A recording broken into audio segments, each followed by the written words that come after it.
Hey team, welcome back to another episode of the Strength Game Podcast. I'm your host, Nick O'Brien, and this is episode number 51. The Strength Game is a weekly podcast dedicated to discussing all things physical culture with the coaches, athletes, iron enthusiasts, and experts deeply embedded in the strength game on both sides of the profession, both as coaches and as competitive athletes. I want to thank everyone who has liked, shared, and commented, continues to spread the word and share the show, suggest us new guests. Your support allows us to bring on more expert guests and highlight more individuals in the strength game, just like our guests today. Also want to thank our sponsor, Cerberus Strength. Trusted since 2012, Cerberus is making the best strongman, powerlifting, and strength sports equipment and accessories, ensuring the ultimate competitive edge. Every one of their products is tried, tested, and proven by top-level athletes worldwide. Whether it's competing on the big stage at World's Strongest Man or training at home in the gym, Cerberus Strength equipment is reliable, durable, and of course, strong enough to handle all your training goals and needs. If you're in the market for the highest quality strength conditioning gear and equipment, be sure to check out CerberusStrength.com and use promo code STRENGTH_game to save on your next order. And in this week's episode, I'm joined by a good friend of mine, Chris Norman. Chris is the head coach of training and chief operating officer of Capital SUP in Annapolis, Maryland, where he has been in both roles since 2014. In addition to his position at Capital SUP, Norman is a physical education teacher at St. Mary's Elementary School. He has also spent time in the private sector, high school level, as well as the college setting prior to working in the youth school system. Most recently served as the assistant JV coach at Broadneck High School for the men's lacrosse team for 2 seasons, and was a performance coach and team training specialist at the Under Armour Performance Center in Baltimore, Maryland for 2 years before arriving at St. Mary's in 2019. Norman was a graduate assistant coach at Salisbury University after first starting his career as a performance coach at Parisi Speed School in Edgewater, Maryland. A former lacrosse player at York College of Pennsylvania, Norman continued his love for the water, training and racing and stand-up paddleboard following college. Norman turned professional in 2012 and has been continued to compete on the local and national race circuit since 2010 in stand-up paddleboarding. Like I said, I'm excited to have him on the show today. So with all that said, let's get in the game with Coach Chris Norman.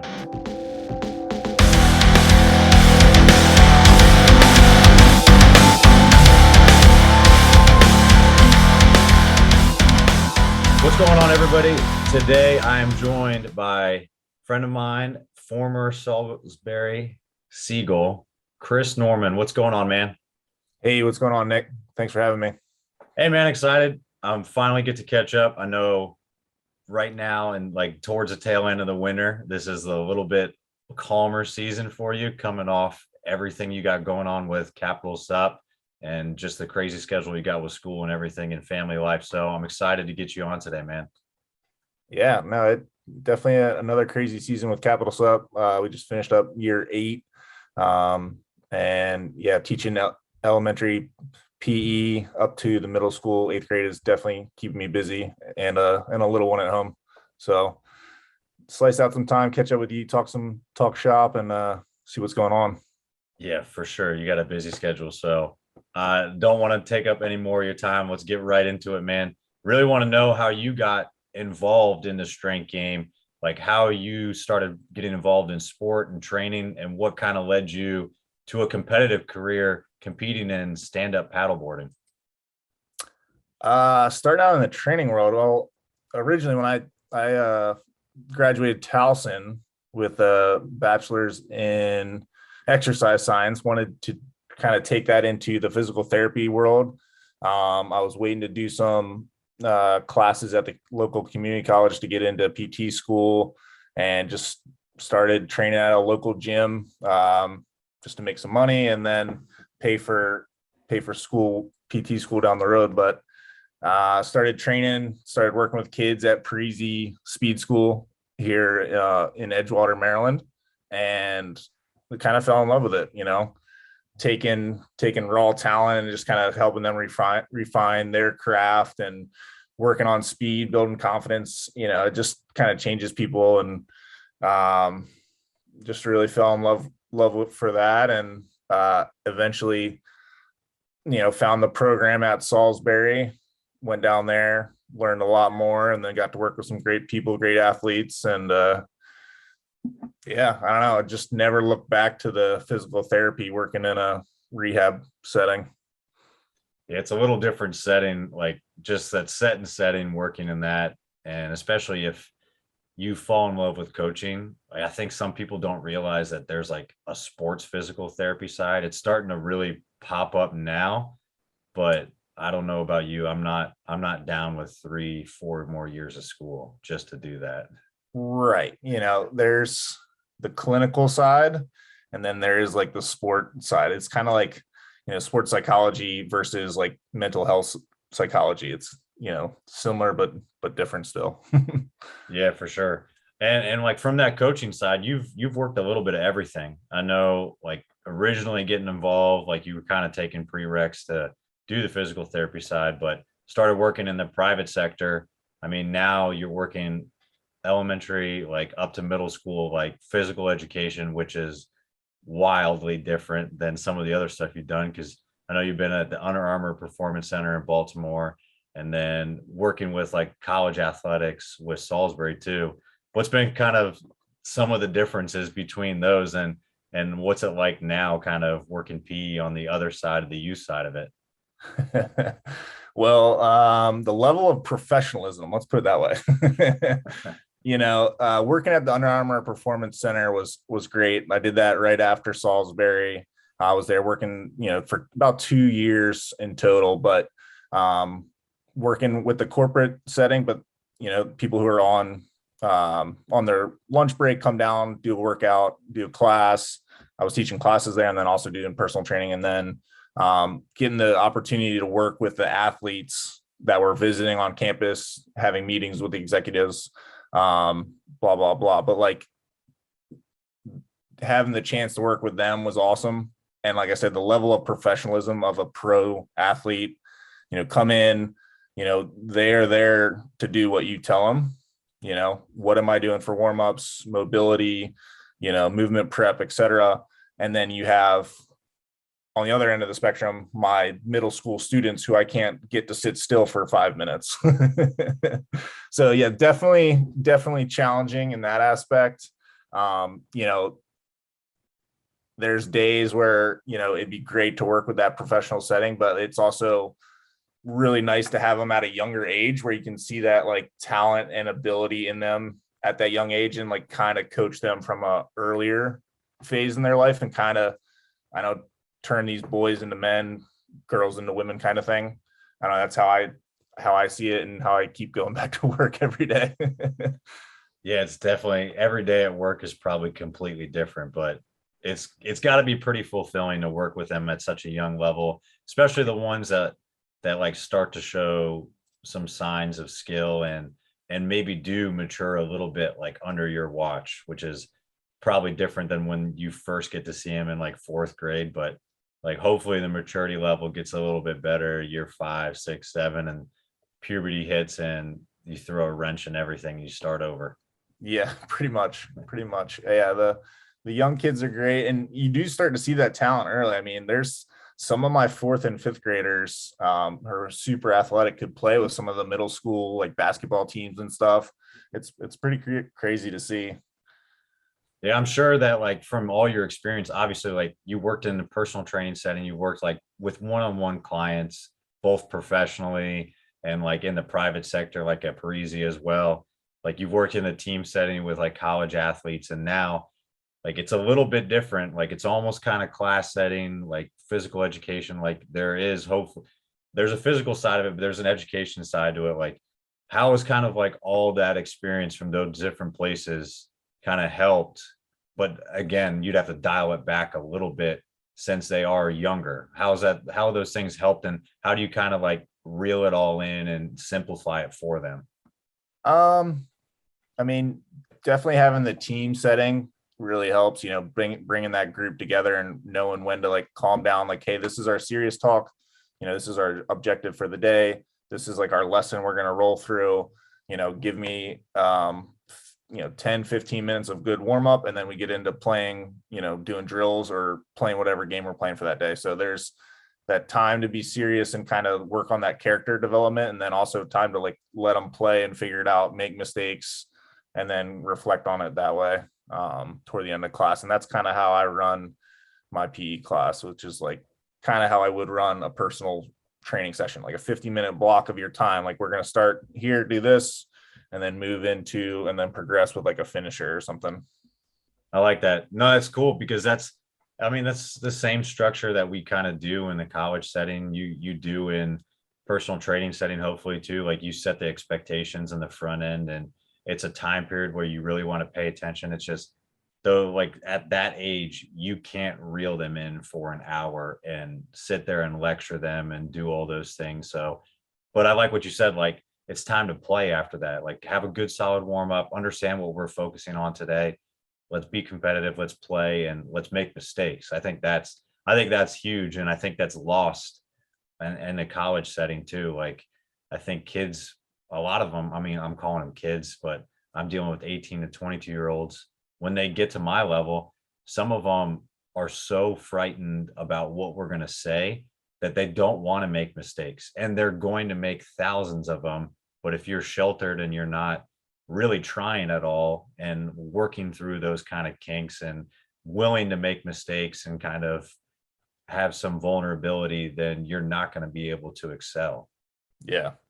No, mistakes lead to progress, you got to fall down to get built back up. I like that. Hey, so you kind of talked about it a little bit, obviously, like working with some professional athletes, it's a different mental approach altogether. Like there's a different mentality, there's a different approach, there's a different kind of approach that you kind of take for all of it. Like yourself, you're a professional athlete. So like how did you actually come about getting into stand-up paddleboard? And can you explain a little bit of kind of the event format or structure? Obviously, it's a different kind of sport than most people are used to. And some people might not even understand that there is a competitive side to this, not just a recreational side. Yeah. So I started out as that recreational paddler, just trying to get out on the water. I found it just to be like, just very relaxing. I don't know. I grew up sailing, just loved being out on the water, through college, went out to the beaches, surfing all the time, as much time as I could. And then when I started working and training, I couldn't find time to go surfing. So I was like, I need to get back on the water somehow. So I got into paddling and then heard about this race through a buddy of mine and was like, that'd be cool. And I went to my first like 3-mile race and got smoked by everybody. And it's like, all right, this is a new thing.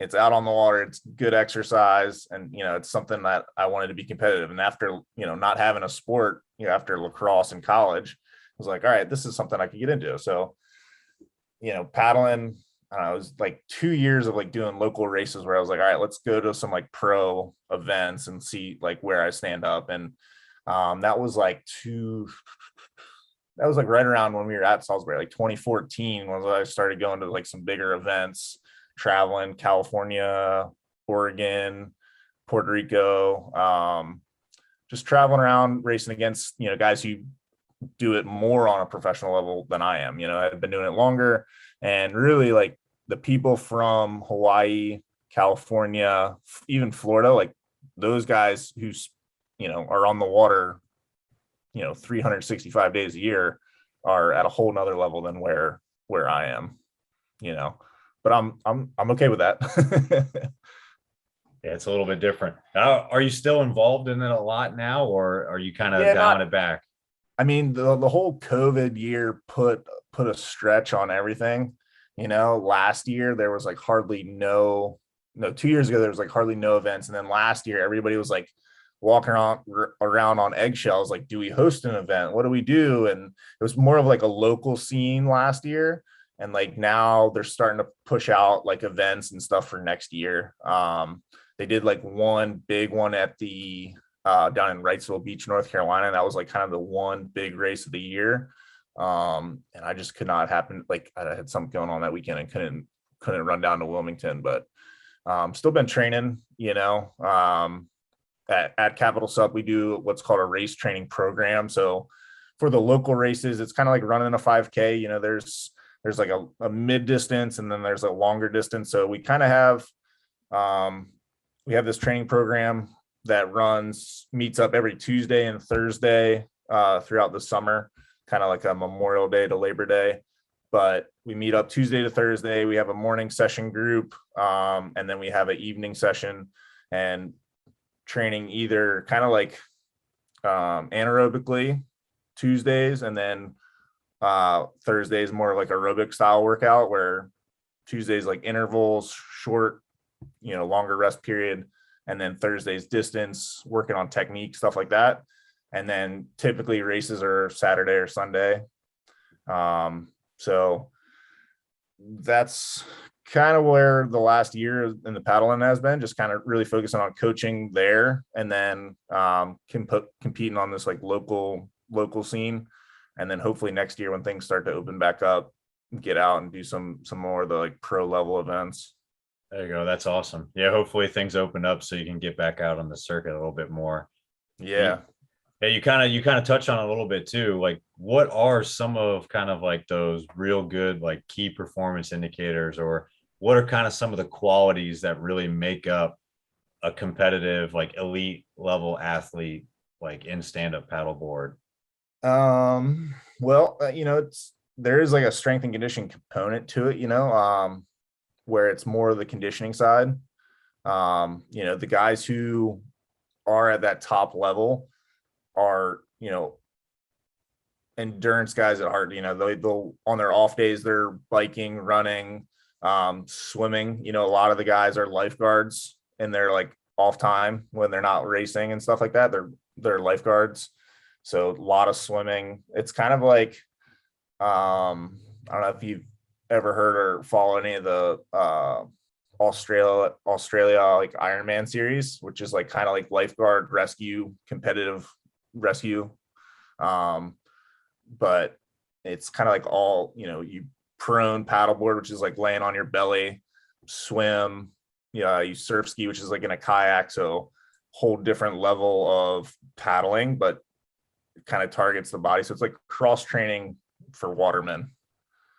But yeah, those guys, I mean, that's what they're doing.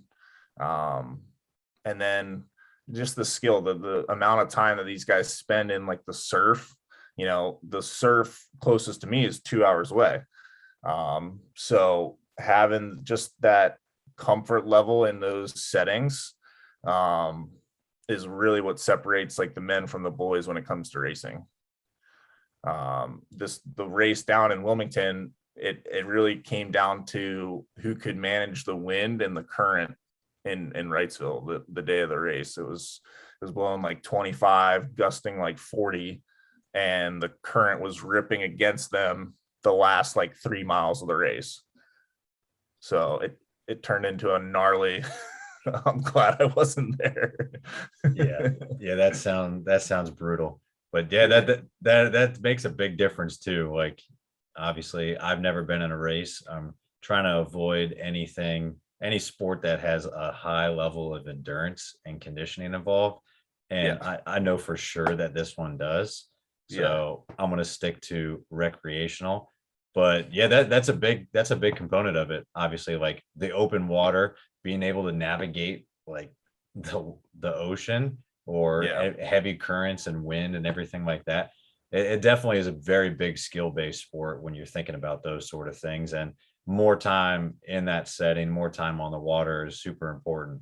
So you kind of touched on it, what you do with the race team, like at Capital SUP. Like, can you like explain a little bit, like one, like kind of what your role is and how you work at that organization? Like, I know you're coaching, but you're also the COO as well. And then like, in addition to that, what else are you kind of doing for your training specifically, maybe off the water, that's impacting and kind of helping you? Like you talked about cross training mostly in the water, but like, what are some of the things that you're also doing, like either in the weight room or just dry land training that actually kind of gets you ready to get back on the water? So at Capital SUP, I'm the CEO, which is the operating officer, chief operating officer. So my role there is just kind of overseeing the day-to-day operations. We have a brand manager that kind of handles most of that, but we meet weekly, say this is what we need to hit on this week.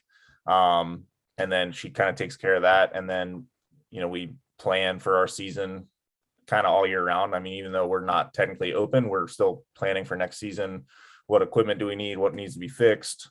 And then as far as like our employee team, I run the whole like education on like from start of hire to like them working for us, like training them up on like what we expect, our core values, and then, what experience do we want to, portray as Capital SUP?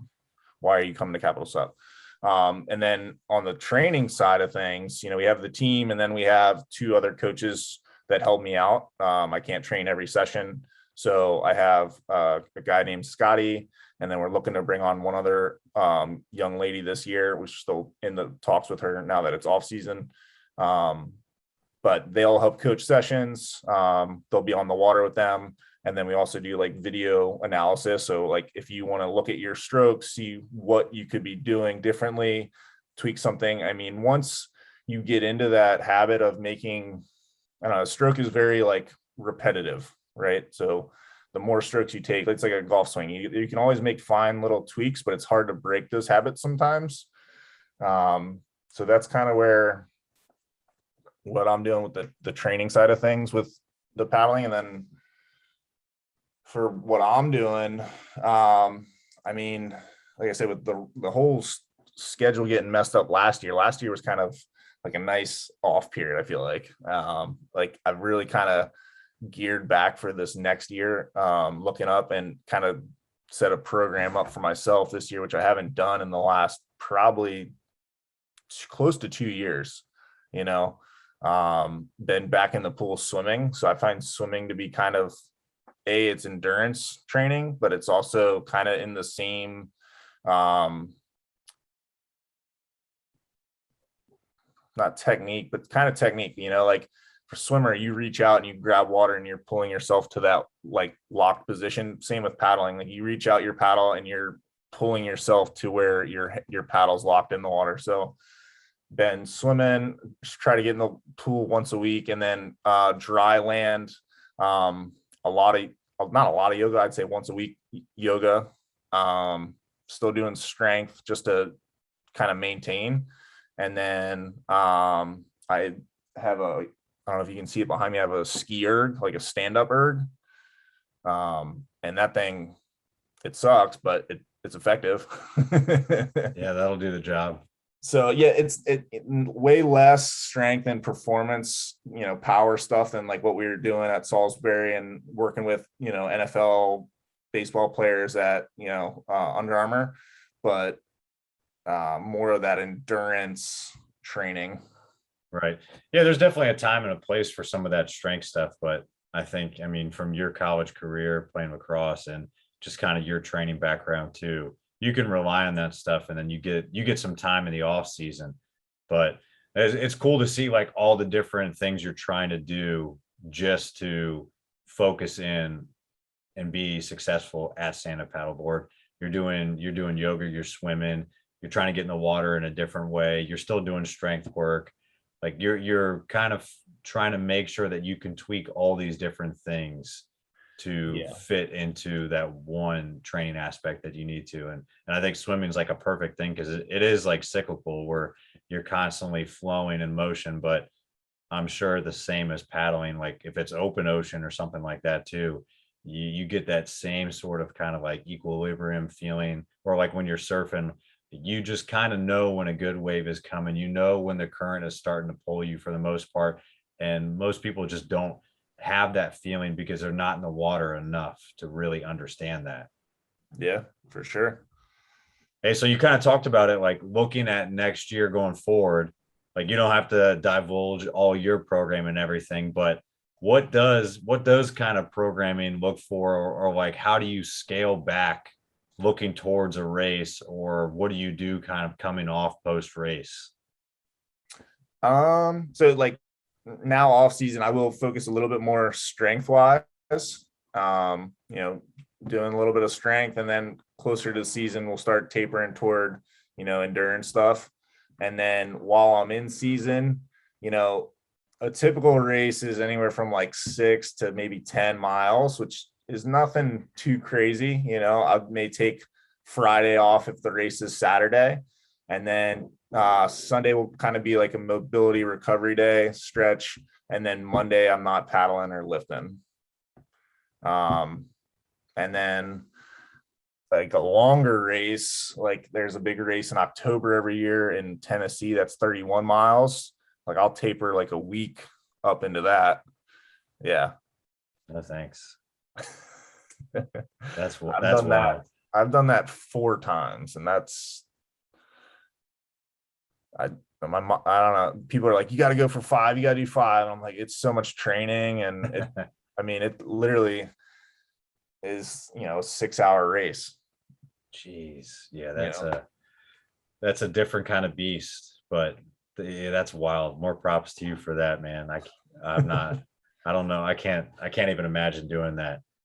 Hey, so when we like when we've actually been around and like coaching in the college setting, when we were together, like obviously seeing all the interns and volunteers that have come in, like we've always kind of preached them that you really need to lift, you really need to train, like in order to actually be able to tell these athletes and show them what you're doing. Like obviously, I can't imagine anybody that would come to Capital SUP and try to fake knowing how to stand up paddleboard and coach someone. So from your experience, like how has like just continuing to stay involved? Because obviously, like if you know how to paddleboard after a while, like you can go out and recreationally do it. Obviously, you still have a competitive itch in you that you still want to go out and do it and like perform at a high level and keep training for that. But why do you think it's important for people to at least be active and still kind of going forward in whatever endeavor it is? And how has like continuing to be involved in stand-up paddleboard, yoga, like all the strength training and everything you do helped you with like the new athletes that get onboarded with you during the season? That's a good question. So I think like when I was at Salisbury, like when working with these high level athletes, my program was a little bit different then. Like I wanted to lift heavier, be a little bit bigger myself, and then kind of have that respect following of these athletes. Now, when I'm in Capital SUP and working with this type of athlete, it's kind of transitioned me in, which is great. Like I being around the sport of paddle, when you have that new person come and trying to like sit, tell you what, listen, and, respect that. You haven't been here quite long enough to really know what's going on. So hold on, my internet. Are you good? Yeah, it went in and out a little bit, but we got you guys known. We're good now. But I don't know, just being in the whole stand-up paddleboard world where there is a lot of cross training going on. I mean, there's the race season is typically, in the summertime, like even in spots in California, they may start earlier in the year and go later, but there is a typical like off season there. So there's kind of like a time to hang up the paddle, work on some strength stuff, do a little flexibility, injury recovery stuff, and then kind of get back into the whole paddle season as they call it. Yeah, it's a good point. I mean, there's obviously times where you're going to kind of switch gears and shift focus on what you're doing. But I think the cool thing about it is like you're able to pull on so many different like lessons and different like training modalities and tools that you've kind of been able to use, that when you get to approach a new athlete or a professional athlete that comes in that really needs help with something, you have so many different ways to kind of address that need for them. And you have so many different ways that you can kind of approach speaking to them like from a point of like not just anecdotal experience, but like personal experience too. Like this has worked for me. Like I know this has worked. Like I've done this before race day. I've done this before a training day. Like there's a lot more confidence I think you build in your athletes, and a lot more buy-in when it's not just coming out of a textbook, or it's not just coming from something you've seen. It's something Mhm. you've felt, you've done yourself, and you continue to refine all the time. Yeah, no, for sure. I mean, I get questions about nutrition, before races, like all the time. Like, what should I be eating? What should I not be eating? In that race in Tennessee, that 31 miler, that's a huge component of that race. You can't go 5 hours, 6 hours without eating. You can Yeah. try Yeah. when Good luck. yeah, like you're burning so many calories, like it needs to be replaced, whether it's, electrolytes, but there's got to be some sort of like solid food component, or you're just going to crash. I've seen it. I've actually done it myself, like not eating enough, like the third time I did it, and it was like super cold. So like I think my body was just expending way more calories than I was taking in. And like by the end of the race, man, I was just cooked. It was miserable. Hey, perfect lesson learned. And now that you have some people that are working under you, you can show them exactly what not to do. So Yeah. they don't have to experience the same thing as And you. it's, speaking on that experience, like, trust me, you don't want to do this. Like, you don't want to not have enough food. Like hitting that wall is the worst feeling. No, that's great. That's a great point. Speaking on that experience for sure. Hey, so if you flip that kind of on its head, and like going into your own like coaching, and like working with athletes, like obviously like you work with a very different type of athlete during the school year, and like working with like physical education classes and everything, and then in the big summer months like working with all the paddle boarders. Like it's a different type of athlete, different age groups, like kind of all around the board, different skill groups. Has there been anything like from your coaching experience that really like you take away that kind of helps with your own training and competitive experiences? um I don't know. I just always reflect on like what's going on. Like even with the kids, like if you overreact and just like yell, like kids just don't respond well to that. So like, all right, Johnny, you made a mistake. What could you have done here? And kind of like just talk to them like they're humans. Like, I mean, it is different talking to an adult. Like you're not gonna like baby it down, but like I think kids really respond to that well when you're like, hey, all right, like what could you have done differently? What did you do wrong? Why did you do that? Like if they can explain that, or just like, oh, I don't know, I saw that he was open.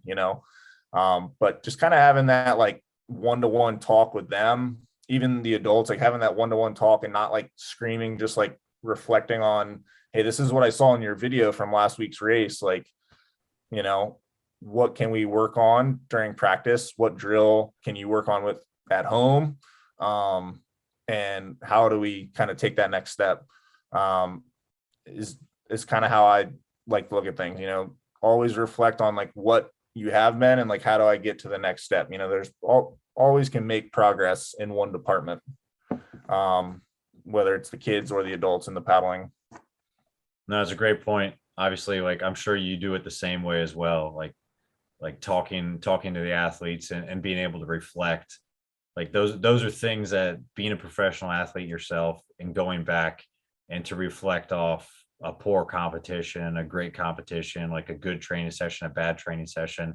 I think that being able to train and compete as long as you have and still be actively involved in it, you have to be able to kind of look in the mirror and be honest with it, and be honest. This was a bad training session. This is what I need to work on for the next one.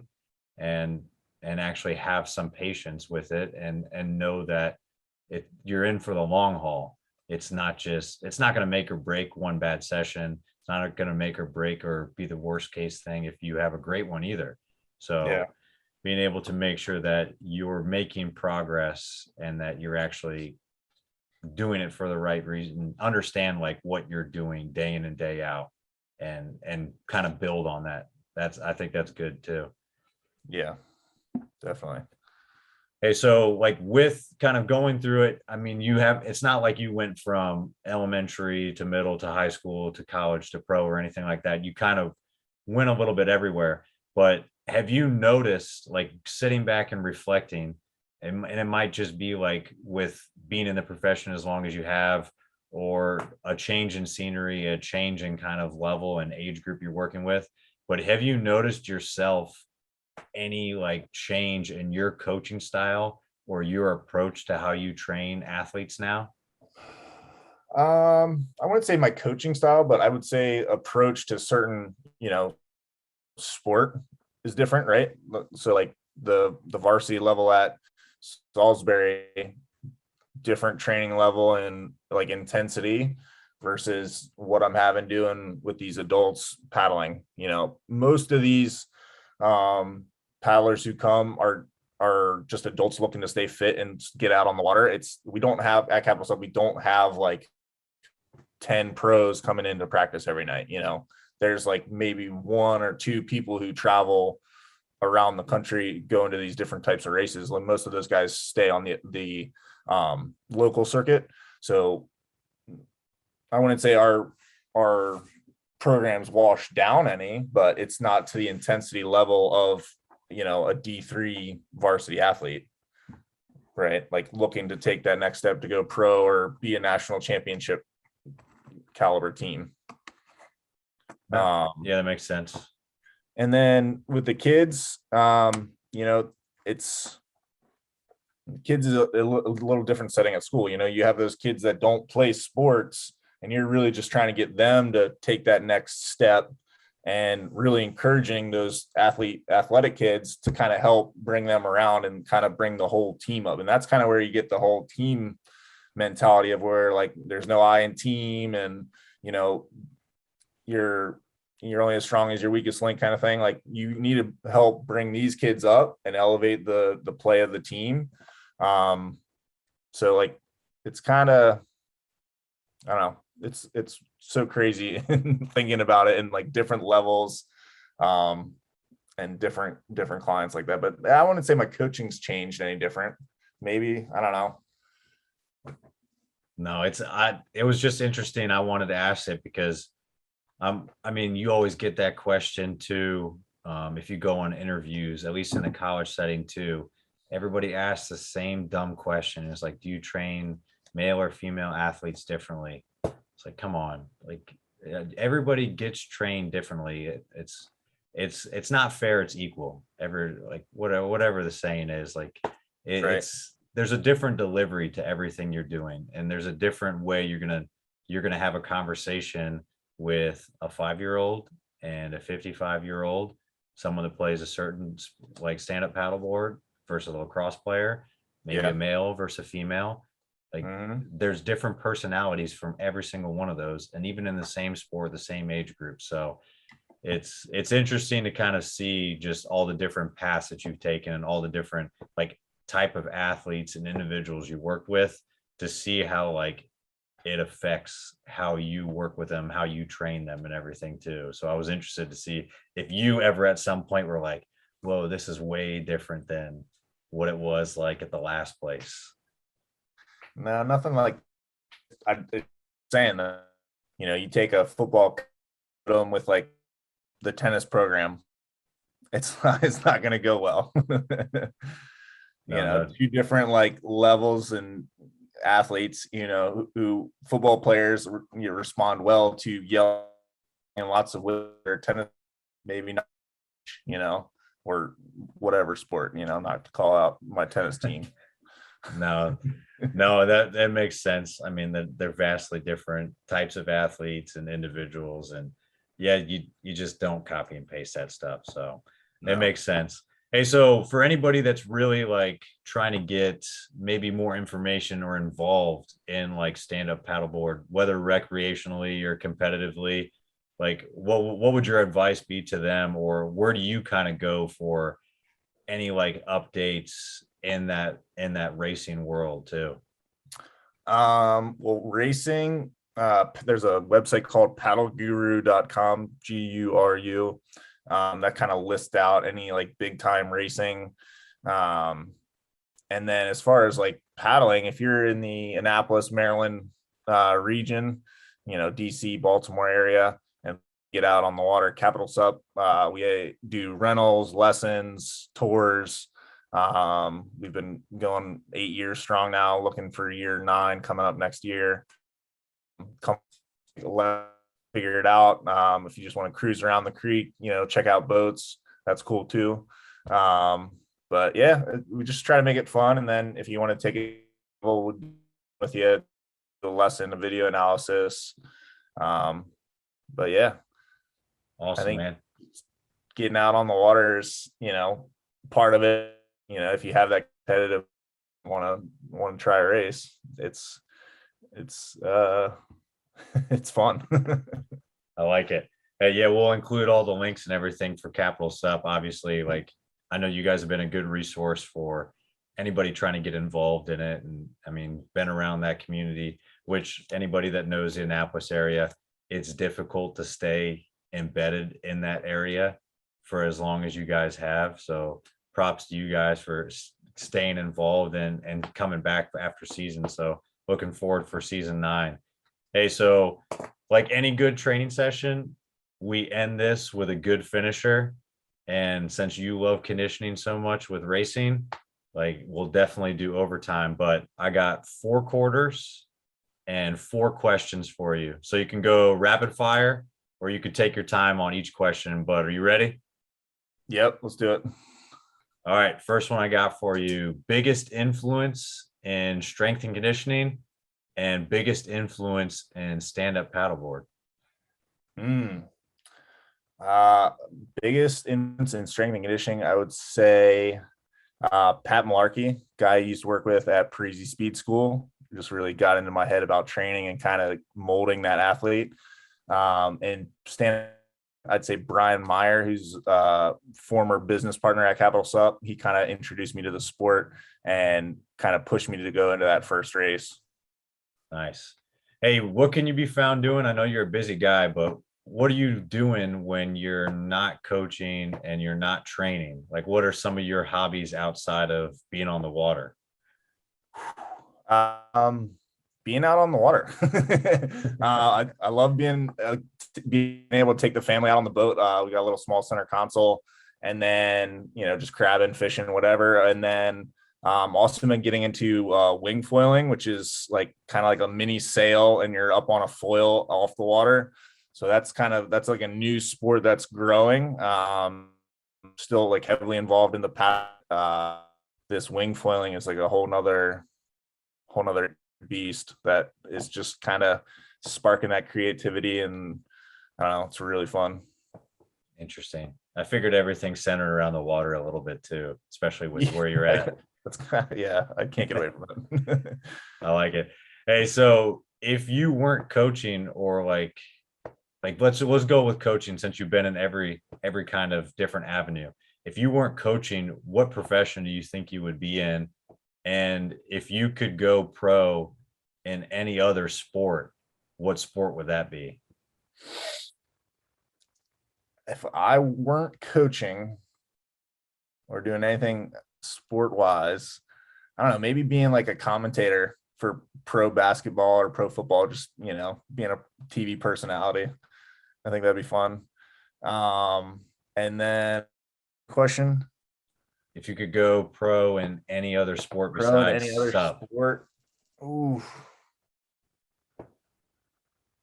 I mean, baseball, right?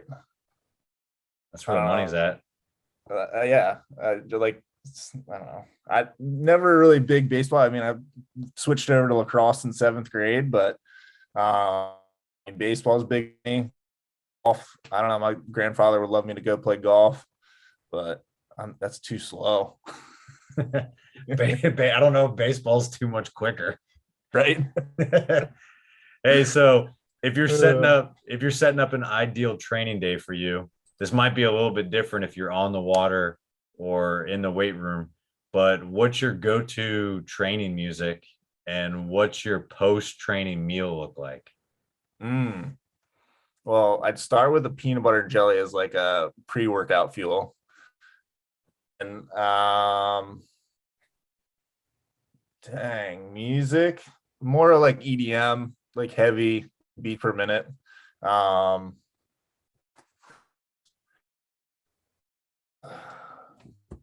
Tin Liquor, have you heard of him? I don't think so.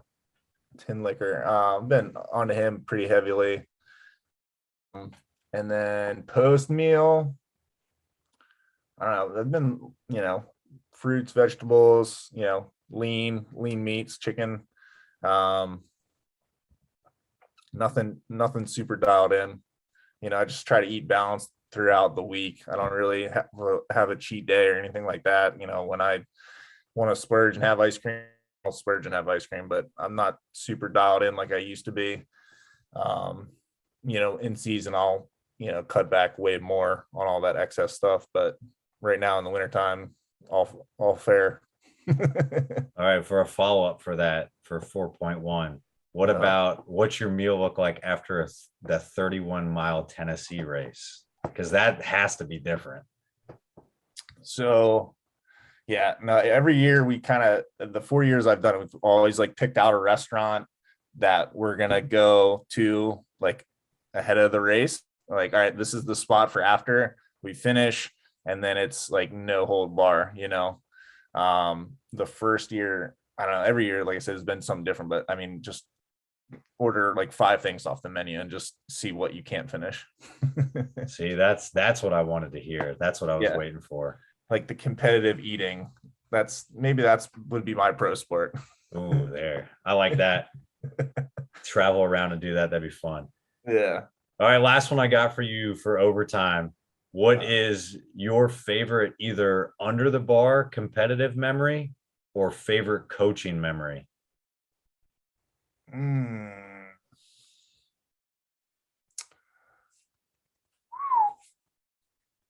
That's a good one. Favorite sporting moment?